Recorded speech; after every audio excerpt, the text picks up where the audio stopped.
नमस्कार, देश की बात में हाजिर है। पहले बात महिला सशक्तिकरण की, जिस ओर आज महत्वपूर्ण कदम उठा है। आज नए संसद भवन में लोकसभा में नारी शक्ति वंदन अधिनियम के नाम से महिला आरक्षण बिल पेश हुआ। 27 सालों की कोशिशों के बाद आज लोकसभा में इसे रखा गया। कल बताया जा रहा है इस पर चर्चा सुबह 11 बजे होगी और शाम तक मुहर लगने की बात भी है। तो सरकार के पास आंकड़े हैं और उम्मीद इसी बात की है कि ये पास हो जाएगा। बहरहाल इस अधिनियम के कुछ प्रावधानों पर नजर जो एनडीटीवी के पास खास तौर से जानकारी मिली है। 33% आरक्षण में एससी और एसटी के लिए 1/3 आरक्षण का प्रावधान है। इस बिल में ओबीसी को महिला आरक्षण बिल में जगह नहीं है। जनगणना और परिसीमन के बाद 2027 में पूर्ण कार्यान्वयन इसका होगा, यानी इसको जमीन पर लागू होने में अभी समय लगेगा। सवाल यही कि महिला आरक्षण अब हकीकत बनने जा रहा है, लेकिन क्या रहेंगी इसके सामने चुनौतियां, ये अहम सवाल रहेगा। तो आइए आगे बढ़ते हैं। पहले प्रधानमंत्री को सुन लेते हैं और उनको सुनते हैं क्या हुआ आज संसद में। नारी शक्ति वंदन अधिनियम, नारी शक्ति वंदन अधिनियम संविधान संशोधन के रूप में लाने का सरकार का विचार है, जिसको आज लोकसभा में रखा गया है। कल लोकसभा में इसकी चर्चा होगी और इसके बाद राज्यसभा में भी आएगा। और जब भी बिल हम सबके सामने आए, तब मैं राज्यसभा के सभी मेरे माननीय सांसद साथियों से आज आग्रह करने आया हूं कि हम सर्वसम्मति से जब भी उसकी निर्णय करने का अवसर आए, आने वाले 1-2 दिन में आप सबके सहयोग की अपेक्षा साथ मैं मेरी वाणी को विराम देता हूं। और उधर महिला आरक्षण बिल को लेकर मल्लिकार्जुन खड़गे और निर्मला सीतारमण के बीच तीखी बहस आज देखने को मिली। सभी पॉलिटिकल पार्टियों का, मैं एक पार्टी बोल के नहीं बोलता, सभी पॉलिटिकल पार्टी की एक आदत है कि महिला बोले तो कमजोर महिला को दे देते हैं।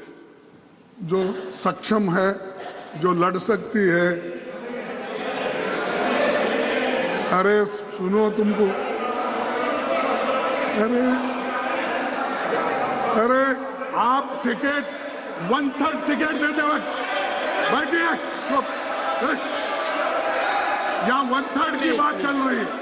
मेरा कहना यह है कि कमजोर वर्गों के लोगों को हमेशा वो ऐसा टिकट देते हैं, वो मुंह नहीं खोलना, उस पार्टी में बात भी नहीं करना। ऐसे मैं उसी लिए बोल रहा हूँ, सब पार्टी बोला, मैं आपके पार्टी को नहीं बोला। अरे बैठिए आप, मैडम आप, मैं ये देखिए, अरे है सभी पार्टी, हिंदुस्तान के हर पार्टी में ऐसे है। We respect the leader of the opposition, but to make a sweeping statement that all parties choose women who are not effective is absolutely unacceptable. I speak on behalf of all our women. We have all been empowered by our party, by our Prime Minister. Rashtrapati Draupadi Murmu ji is an empowered woman. ये पिछड़ी हुए महिलाओं को, schedule caste महिलाओं को ऐसा मौका नहीं मिलता जैसा इनको मिल रहा है। ये हम बोल रहे हैं, इसीलिए तो इसीलिए राष्ट्रपति जी कौन है?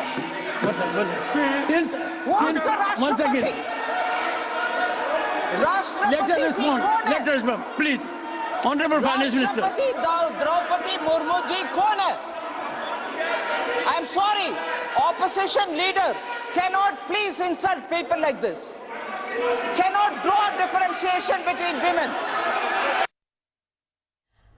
तो आइए सुनते हैं आरजेडी नेता और बिहार की पूर्व मुख्यमंत्री राबड़ी देवी ने महिला आरक्षण विधेयक पर सवाल खड़े किए हैं। उन्होंने लिखा है कि महिला आरक्षण विधेयक में जो 33% आरक्षण दिया गया है, उसमें एसटी, एससी, ओबीसी महिलाओं के लिए सीटें आरक्षित नहीं दी गई हैं। एससी, एसटी वर्गों के लिए जो प्रावधान किया गया है वो उन वर्गों के लिए पहले से ही आरक्षित सीटों में से आरक्षित है और सीटों में से एसटी, एससी की महिलाओं को 33% ही मिलेगा, यानी यहाँ भी एसटी, एससी को धोखा मिला है। और आइए सुनते हैं मायावती ने उत्तर प्रदेश की पूर्व मुख्यमंत्री ने क्या कहा। हमारी पार्टी को पूरी उम्मीद है कि चर्चा के बाद इस बार ये महिला आरक्षण बिल जरूर पास हो जाएगा, जो ये अभी तक लंबे अरसे से लटका हुआ था। इसका भी हमारी पार्टी पूरे तय दिल से स्वागत करेगी। लेकिन इसके साथ साथ ये भी कहा था कि महिलाओं को जो भी आरक्षण दिया जाता है तो उसमें से SC, ST व OBC वर्गों की महिलाओं का आरक्षण का कोटा अलग से सुनिश्चित किया जाना चाहिए। और हमारे साथ बात करने के लिए छवि राजावत, पूर्व सरपंच राजस्थान, हमारे साथ मौजूद हैं। साथ ही रेखा बहुगुणा, सरपंच उत्तराखंड, भी हमारे साथ जुड़ने जा रही, मुझे बताया जा रहा है। छवि, बहुत बहुत धन्यवाद जुड़ने के लिए। आज एक महत्वपूर्ण दिन है। महिला आरक्षण पर एक लंबे अरसे से 27 सालों का इंतजार है, लगता है कि अब पूरा होता हुआ नजर आ रहा है। आप पहली सरपंच ऐसी बनी थी जो MBA कर आई थी, विदेश से पढ़कर आई थी, और आपने राजनीति में कदम रखा था। ये एक बहुत महत्वपूर्ण पड़ाव था। आप आज किस तरह से देख रही हैं, जिस तरह से आज एक कदम हम बढ़ गए और करीब महिला आरक्षण के? जी, मुझे बहुत खुशी हो रही है कि फाइनली मुद्दा फिर से सामने आया है। इससे पहले ही एक्सेप्ट कर लेना चाहिए था, but it's never too late.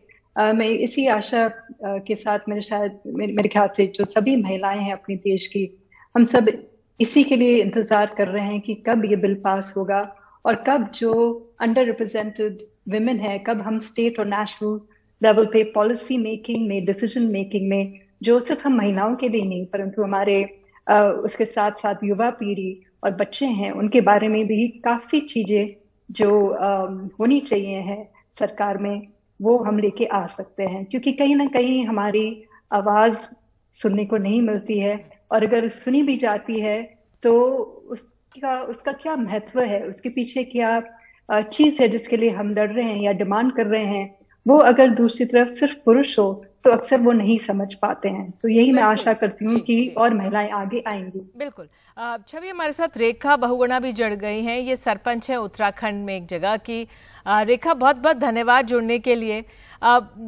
हम आगे बढ़े। पंचायत स्तर पर हमारे देश में 22 राज्यों में 50% आरक्षण है। ये बहुत महत्वपूर्ण अपने आप में है। मैं आपसे जानना चाहूंगी, आप खुद सरपंच हैं, चुनौतियां क्या हैं? क्योंकि आरक्षण मिलना, उसमें आगे बढ़ना, और इस समय आप जरा बताएं दर्शकों द्वारा, आप खुद सरपंच हैं, किस तरह से हालात हैं आपके सामने? जी, मैं एक सरपंच की हैसियत से देखती हूँ, जब मैं मीटिंग्स में जाती हूँ तो अधिकतर मुझे लगता है कि कई बार तो महिलाओं की जगह उनके पुरुष आ जाते हैं मीटिंग में। अगर कोई सरकारी कर्मचारी महिला को फोन करता है, महिला प्रतिनिधि, तो शायद मुझे लगता है 90% जो उनके परिवार वाले फोन उठाते हैं, जैसे उनके पति, पिता, पुत्र आदि, तो उनको आगे बढ़ने का मौका ही नहीं दिया जाता। सरकार ने भला ही उनको 50% आरक्षण हम पंचायतों में हम लोगों को दे दिया, तो हम लोगों का डेवलपमेंट कहाँ हो रहा है ना? तो अब इतनी बड़ी जिम्मेदारी, और ये जो महिला आरक्षण बिल लोकसभा राज्यसभा के लिए पारित हो रहा है, ये बहुत गौरव की बात है हमारी, लेकिन चुनौतियां भी बहुत अधिक हैं। अगर हमको यहाँ पर हम लोगों को आरक्षण मिल जाता है तो कम से कम इससे ये बात होगी कि अगर कहीं विधानसभा या कहीं लोकसभा में मीटिंग हो रही है तो कम से कम उसका पति तो नहीं जाएगा, वहां पर एक ट्रांसपेरेंट चीजें रहेंगी सब सामने। चलो पंचायतों में तो चले जाते हैं ना, कोई छोटे स्तर के अधिकारी उनको डांटते हैं कि आप अंदर क्यों आ गए पंचायत के अंदर। कहीं कहीं तो इतनी बुरी हालत है कि महिला सरपंच है और उसके पति के जेब से आप मोहर देख सकते हैं, सारा उसका साइन भी वो करता है। इस बात का खुद मैं एक उदाहरण हूँ। जब मैं अपने आसपास देखती हूँ तो कई महिलाएं ऐसी करती है, अपने पुरुष लोगों को भेज देती हैं वहां पर, अपने पिता को भेज देती हैं। ये एक आम बात है, सारे भारतवर्ष की ये स्थिति है। एक उत्तराखंड की जहां मैं रहने वाली हूँ वहां की ये स्थिति नहीं। तब बड़ा एक महिला होने के नाते मुझे खुद भी देखो, आज हमारा राज्य जहां हम एक आजादी की सांस ले रहे हैं, महिलाओं का बहुत बड़ा योगदान रहा है, ये सारे विश्व में चर्चित बात रही है। और आज फिर जब सरकार की ओर से हमें 50% आरक्षण मिलता है और हम अपने को 0 पाते हैं कि हमारा तो कोई विकास हो ही नहीं रहा है। बिल्कुल, ये महिलाओं को भी सोचना होगा और समाज को भी सोच बदलने की जरूरत है।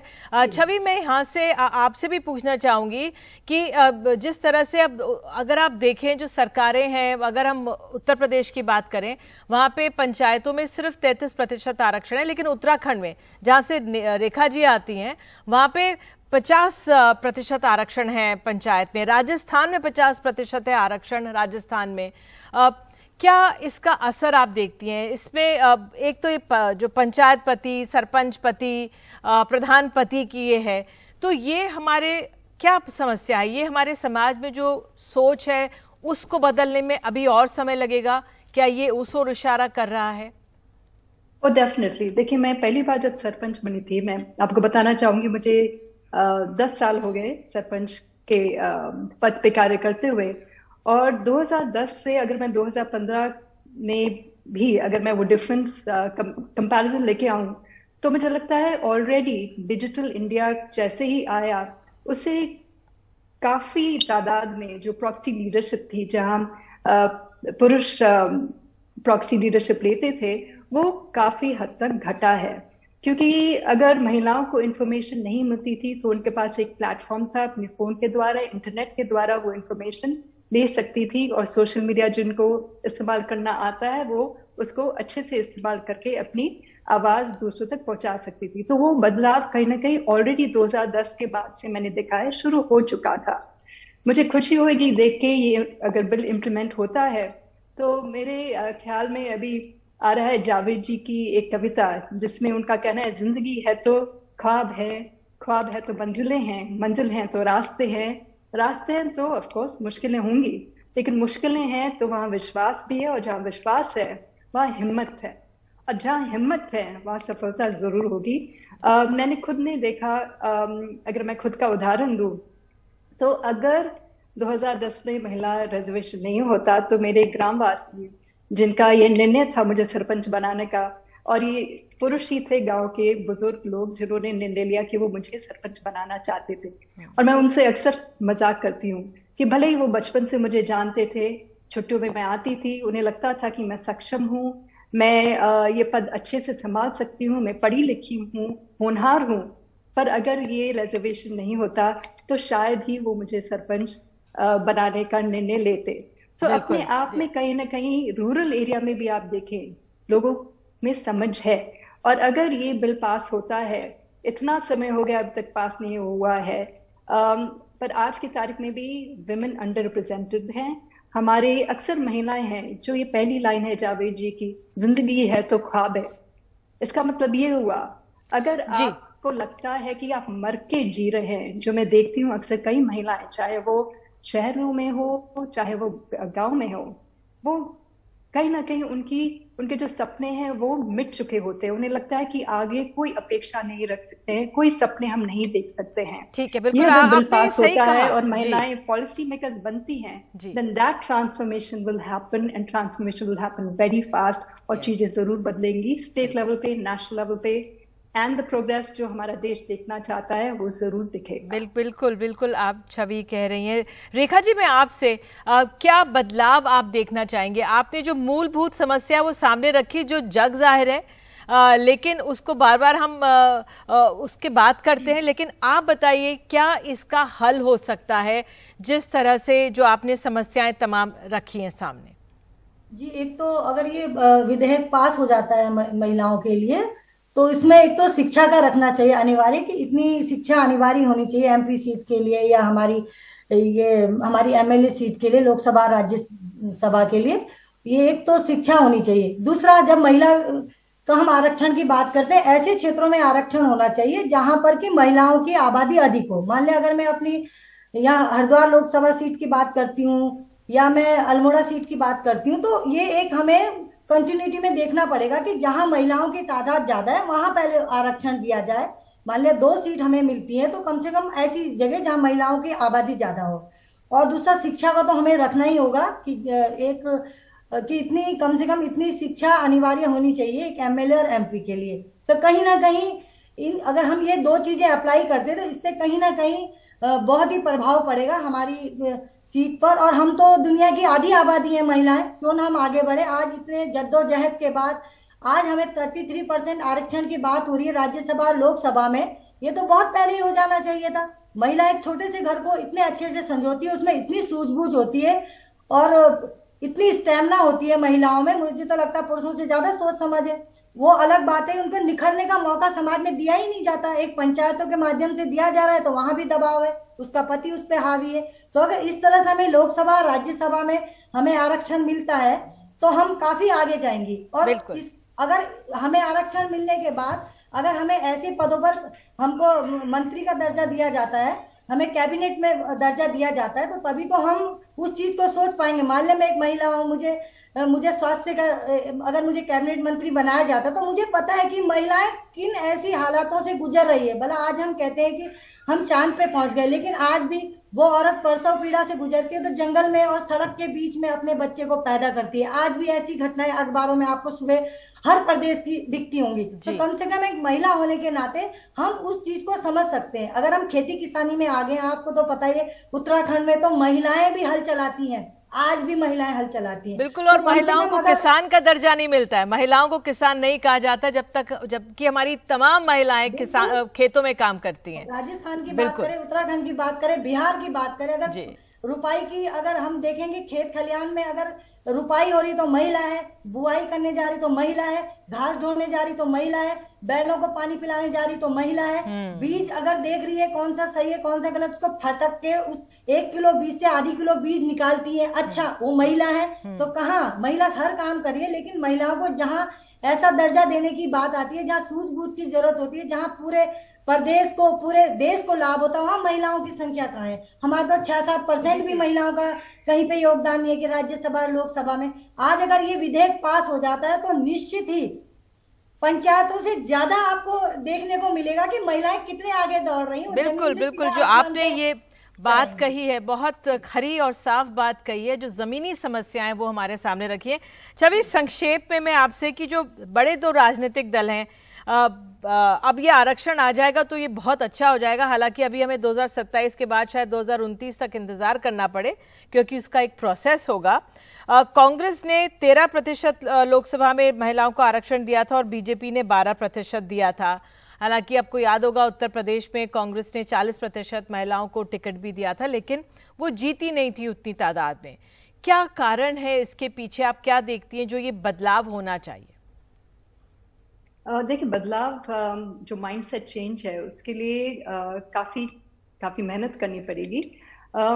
पर अब क्योंकि प्लेटफॉर्म्स हमारे पास इतने सारे हैं लोगों को इम्पैक्ट करने के लिए, और सेलफोन तकरीबन देश के हर कोने में पहुंच चुका है, तो मुझे लगता नहीं कि ये मुश्किल होगा। बस ये है कि सही मैसेजिंग होनी जरूरी है। बिल्कुल सही बात है। उन्हें नहीं लगना चाहिए कि उनके अगेंस्ट कोई एक्ट किया जा रहा है। उन्हें ये समझना चाहिए, और ये बहुत ही अच्छी तरीके से मैडम ने कहा, जो मुझे एक कहावत हमारी गांव ने कहा था, I just and with this, कि पुरुष एक आंख से देखता है लेकिन महिला दोनों आंखों से देखती है। और पुरुषों को ये समझना है कि मेन एंड वुमेन हम ऑपोजिट्स नहीं हैं, हम एक दूसरे को कॉम्प्लीमेंट करते हैं। तो जब दोनों दिमाग एक साथ एक टेबल पे आके काम करेंगे तो उसका जो आउटपुट होगा। बिल्कुल, इसी बात पे मैं माफी चाहती हूँ, मैं आपको रोक रही हूँ। हमारे साथ आप दोनों जुड़े, बहुत बहुत धन्यवाद। रेखा जी आपका बहुत बहुत तहे दिल से धन्यवाद। छवि आपका भी। मार्गरेट अल्वा वरिष्ठ नेता कांग्रेस की हमारे साथ जुड़ी हैं, गवर्नर रह चुकी है मार्गरेट मैम, बहुत बहुत धन्यवाद जुड़ने के लिए एनडीटीवी इंडिया में। जो ये महिला आरक्षण बिल पर हम आगे बढ़ रहे हैं, पेश हो गया लोकसभा में, कैसे आप इसे देख रही हैं, कितना अहम है आज का ये दिन? देखिए, मुझे बड़ी खुशी है कि सालों से जिस बिल के लिए हम लड़ रहे थे वो आज कानून होने वाला है। मुझे बड़ी खुशी है। जी मैम, जी मैं ये आप जी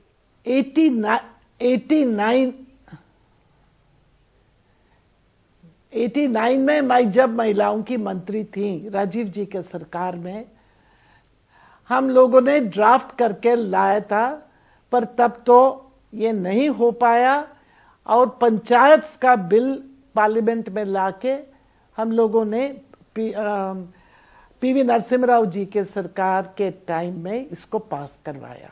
आज तो 16 लाख महिलाएं से ज्यादा शायद देश में आज जीत के लोकल बॉडीज में आई हैं। पर इसको आगे ले जाना था, इसको पूरे पार्टीज ने, ऑपोजिशन पार्टीज ने रोका।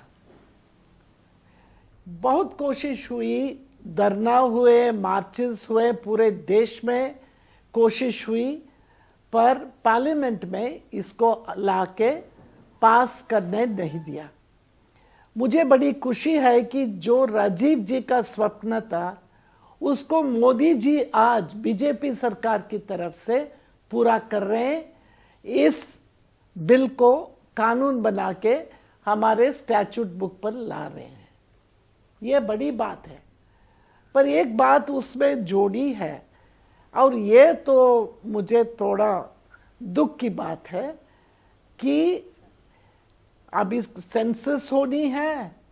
वो सेंसस तो 26 से पहले नहीं होगी, और उसके बाद डिलिमिटेशन होना है, उसमें और 2-3 साल लगेंगे। तो मुझे लगता है कि 29 के पहले कोई रिजर्वेशन लागू नहीं हो सकता है। I am disappointed with this time lag. जी, सो आप कह रहे हैं कि इसके शुरू हो गया प्रोसेस, लेकिन शायद इस पे मुहर भी कल लग जाए, लेकिन जमीन पर इसका जो असर है वो 2027 का 29 तक पड़ेगा। ये आकलन हो रहा है। मैम, मैं आपसे एक और सवाल ये भी पूछना चाहूंगी। राबड़ी देवनी ने बोला है जिस तरह से ओबीसी आरक्षण की बात, या महिलाओं को ST/SC आरक्षण में 33% आरक्षण मिल रहा है, ये कितना अहम है, या हमें ये देखना चाहिए कि अब आरक्षण मिल रहा है? आप कैसे इसे देख रही हैं? देखिए, रिजर्वेशन विद इन रिजर्वेशन बड़ा मुद्दा था। इसके बारे में चर्चा जॉइंट पार्लियामेंट्री कमेटी में हुई, इसको बहुत दूसरे फोरम्स में डिस्कशन हुआ।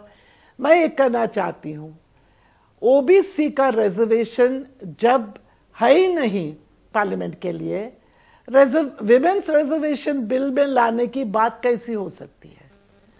और हम लोगों ने ड्राफ्ट बिल में कहा था कि SC/ST रिजर्वेशंस जो है वो ऐसे रहेंगे, और उसके अंदर 1/3 रिजर्वेशंस SC/ST का उस कोटा से होगा। अभी इसको आज बदलवाना चाहते हैं तो दूसरी बात है, पर ओरिजिनल ड्राफ्ट में ये दोनों चीज थे कि ओबीसीज और दूसरों का जब रिजर्वेशन आएगा, कोई आएगा तो तब उसमें 1/3 महिलाओं को देना चाहिए, और जहां अभी है उस रिजर्वेशन के अंदर 1/3 महिलाओं को देना चाहिए। It was very clear in the draft bill that we prepared. बिल्कुल। आखिरी सवाल मैम, अभी हम पंचायत राज की बात कर रहे थे। हमारे यहाँ 22 स्टेट्स में 50% आरक्षण है, लेकिन जो पंचायत पति हैं, प्रधान पति हैं, वो अभी भी हमारे समाज में सोच नहीं बदली है।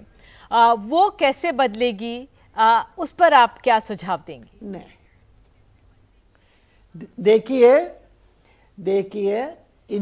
आप जानते हैं हमारे देश में मेल डोमिनेटेड स्ट्रक्चर्स है हमारे सोसाइटी में। समाज को बदलवाना आसान नहीं है, पर बहुत बदलाव आया है। आप कभी इंडिपेंडेंट रिपोर्ट्स के ऊपर चर्चा करवा दीजिए आपके चैनल में, मैं प्रेजेंट करूंगी कि जो अभी इंडिपेंडेंट रिपोर्ट्स और असेसमेंट आए हैं उसमें कहा जा रहा है कि women have come to their own. Agendas बदल गए हैं लोकल बॉडीज में, human side of development has become visible, और महिलाएं अभी पहले के जैसे चुप के बैठे सुनने वाले नहीं हैं। वो लड़ रही हैं, खड़ी हो रही हैं, चेयरमैन बन के कुर्सी में बैठ के मीटिंग चला रही हैं।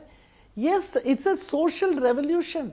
बिल्कुल, बहुत बहुत धन्यवाद मैम जुड़ने के लिए, समय निकालने के लिए। का कहाँ भी दुनिया में जी बिल्कुल बिल्कुल, और भारत की महिलाएं सशक्त रूप से आगे बढ़ रही हैं। इस तरह का चेंज दुनिया में कहाँ नहीं आई है। बिल्कुल बिल्कुल। बहुत बहुत धन्यवाद मैम जुड़ने के लिए और इस तरह से हौसला तमाम महिलाओं का बढ़ाने के लिए। आज वाकई में बहुत महत्वपूर्ण दिन है जिस तरह से अब ये अधिनियम आगे बढ़ेगा। बहुत बहुत धन्यवाद। एक छोटा सा ब्रेक हमें लेने के लिए कहा जा रहा है, ब्रेक लेते हैं, तुरंत लौटते हैं।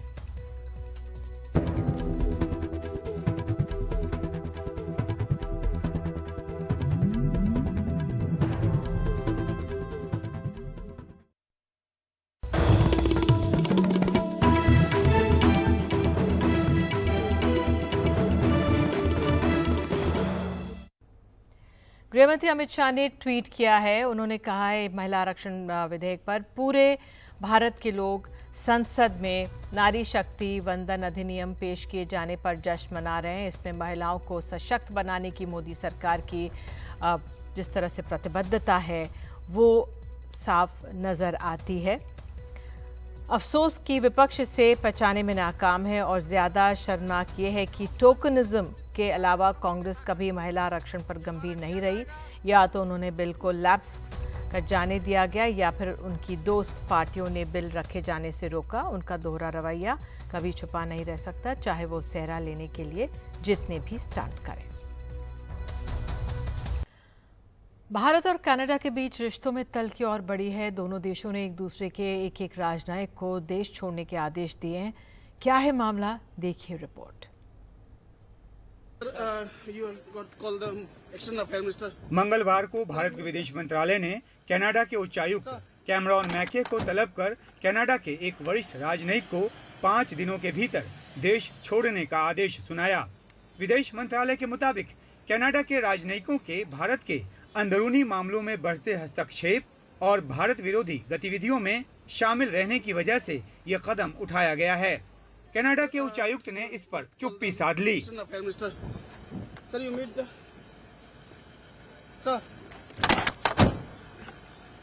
इससे पहले कनाडा के पीएम जस्टिन ट्रूडो ने कनाडा की संसद में कहा कि कनाडाई नागरिक हरदीप सिंह निज्जर की हत्या के पीछे भारतीय एजेंसियों का हाथ है। कनाडा की विदेश मंत्री ने भारत के एक उच्च राजनयिक को देश छोड़ने का आदेश सुनाया। Over the past number of weeks, Canadian security agencies have been actively pursuing credible allegations of a potential link between agents of the government of India and the killing of a Canadian citizen, Hardeep Singh Nijjar. Our top priorities have therefore been, one, that our law enforcement and security agencies ensure the continued safety of all Canadians, and two, that all steps be taken to hold perpetrators of this murder to account. We will protect Canadians at all times. And thirdly, we will protect Canada's sovereignty.